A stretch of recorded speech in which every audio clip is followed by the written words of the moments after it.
오늘 말씀은 사사기 8장 22절부터 28절까지 말씀입니다.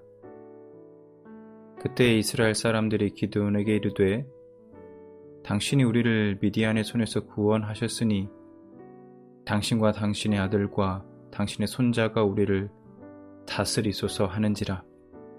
기드온이 그들에게 이르되 내가 너희를 다스리지 아니하겠고 나의 아들도 너희를 다스리지 아니할 것이요 여호와께서 너희를 다스리시리라 하니라. 기드온이 또 그들에게 이르되 내가 너희에게 요청할 일이 있으니 너희는 각기 탈취한 귀고리를 내게 줄지니라 하였으니 이는 그들이 이스마엘 사람들이므로 금 귀고리가 있었음이라.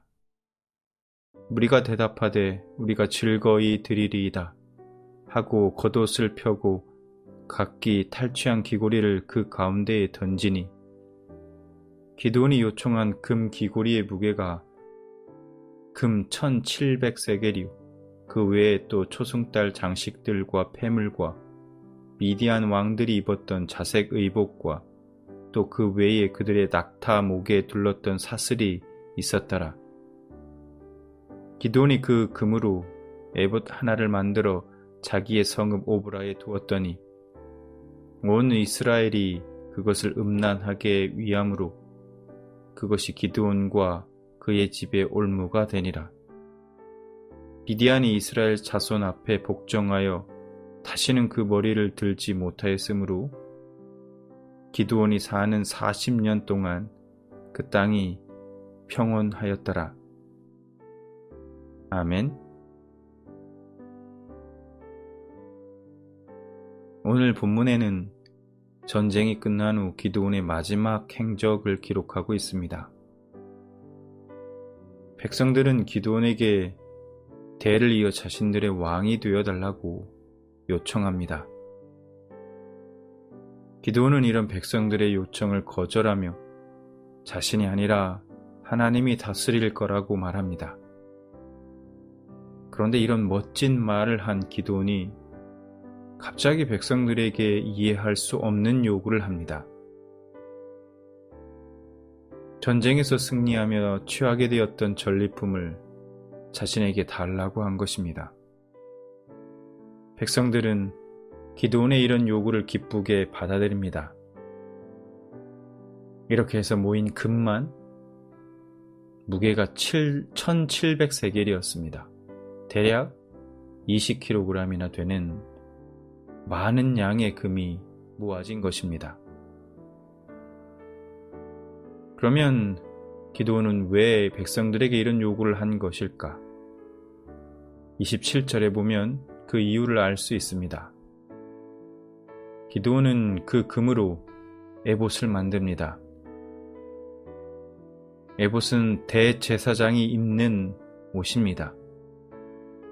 대제사장이 하나님께 제사 드릴 때 입어야 했고 또 하나님의 뜻을 알기 위해서 사용하기도 했습니다.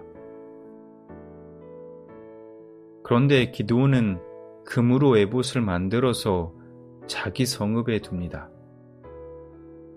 그러면 기드온이 왜 그랬을까요? 하나님께서 함께 하셨다는 것을 기념하기 위해서 그랬을까요? 우리는 기드온의 정확한 의도를 알 수 없습니다. 에봇을 제작한 이유에 대해서 학자들마다 의견이 분분합니다. 그러나 중요한 것은 기드온이 어떤 의도로 에봇을 만들었든 그것이 선한 의도든 악한 의도든 결과적으로 자신과 자신의 집에 올무가 되었을 뿐만 아니라 이스라엘 백성들이 우상을 숭배하도록 하는 계기가 되었다는 사실입니다. 기드온이 설사 좋은 뜻으로 에봇을 제작했다고 해도 이것은 애초에 하나님의 말씀을 어긴 것입니다. 왜냐하면 대제사장의 에봇은 모세와 솔로몬처럼 하나님의 명을 받은 사람에 의해서만 만들어줬기 때문입니다. 또한 그 에봇은 늘 대제사장과 함께 있어야 했습니다. 기드온은 그 에봇을 만들어서도 안 되고 그것을 자신의 집에 보관해서도 안 되는 사람이었습니다.